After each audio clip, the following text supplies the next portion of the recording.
ಬ್ಯಾರಿಕೇಡ್ಗೆ ಸಿಲುಕಿ ಕಾಡಾನೆಯೊಂದು ಪರದಾಟವನ್ನ ನಡೆಸಿದಂತಹ ಘಟನೆ ನಡೆದಿದೆ. ಕನಕಪುರ ತಾಲೂಕಿನ ಅರೇಕೊಪ್ಪ ಗ್ರಾಮದ ಬಳಿ ಘಟನೆ ಆಗಿದೆ.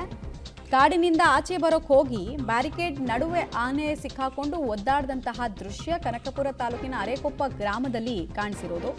ಕಾವೇರಿ ವನ್ಯಜೀವಿ ವಲಯದ ಕಾಡಂಚಿನ ಗ್ರಾಮ ಇದು. ಆಹಾರ ಅರಸಿ ಕಾಡಿನಿಂದ ಆಚೆ ಬರೋ ವೇಳೆ ಆನೆ ಸಿಲುಕಿದೆ. ರೈಲ್ವೆ ಬ್ಯಾರಿಕೇಡ್ಗೆ ಕಾಡಾನೆಯ ದೇಹ ಸಿಲುಕಿ ಅದು ಪಾಪ ಪ್ರಯತ್ನ ಪಡ್ತಾನೆ ಇತ್ತು, ಒದ್ದಾಡ್ತಾ ಇತ್ತು. ಅರಣ್ಯ ಅಧಿಕಾರಿಗಳು ಕೂಡ ಕಾಡಾನೆಯನ್ನ ಹೊರತೆಗೆಯೋದಕ್ಕೆ ಪ್ರಯತ್ನವನ್ನ ಪಟ್ರು ಅನ್ನೋದು ಗೊತ್ತಾಗ್ತಾ ಇದೆ. ರೈಲ್ವೆ ಹಳಿಗಳ ಬ್ಯಾರಿಕೇಡ್ನ ವಿನ್ಯಾಸನೇ ಹಾಗಿರುತ್ತೆ.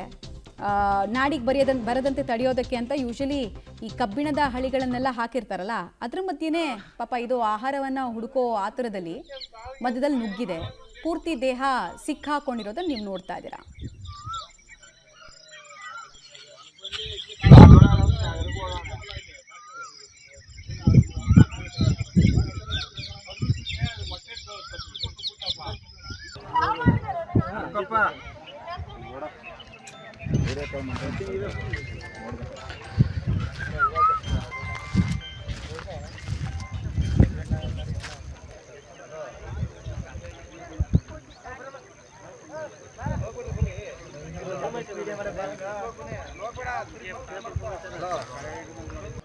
ಮಾಮ ಬಾರೋ,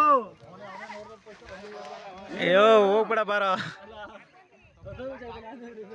ಈ ಪಾಪ ಸಣ್ಣ ಬೇಲಿ ಅಂತ ಕನ್ಫ್ಯೂಸ್ ಮಾಡಿಕೊಂಡು ಇದು ಆಹಾರ ಹುಡುಕೋ ಬರದಲ್ಲಿ ಮಧ್ಯದಲ್ಲಿ ಹೋಗಿ ಸಿಕ್ಕಾಕೊಂಡ್ಬಿಟ್ಟಿದೆ. ಬಟ್ ಆ ರೈಲ್ವೆ ಫೆನ್ಸ್ ಎಲ್ಲ ತುಂಬಾ ಯೂಶಲಿ ಕಬ್ಬಿಣದಿಂದ ಮಾಡಿರ್ತಾರೆ, ಉಕ್ಕಿನಿಂದ ಮಾಡಿರ್ತಾರೆ. ಒಂದೇ ಏಟಿಗೆ ಆನೆ ಹೊಡೆದಿದ ತಕ್ಷಣ ಅದು ಬಾಗಲ್ಲ. ಸೊ ಗಟ್ಟಿಯಾದ ಫೆನ್ಸ್ನ ನಡುವೆ ಸಿಕ್ಕಾಕೊಂಡಿರೋದನ್ನ ನೋಡ್ತಾ ಇದ್ದೀರಾ. ಕೂತ್ ಬಿಟ್ಟಿದೆ ಅದಲ್ಲೇ, ಅಷ್ಟು ನಿತ್ರಾಣ ಆಗಿದೆ. ಇದರಿಂದ ಏನು ಅನಾಹುತ ಆಗುತ್ತೆ ಅಂದರೆ ಪಾಪ ಅವು ಸ್ಟ್ರೆಸ್ಗೊಳಗಾಗ್ತವೆ, ಗಾಬರಿಗೊಳಗಾಗ್ತವೆ.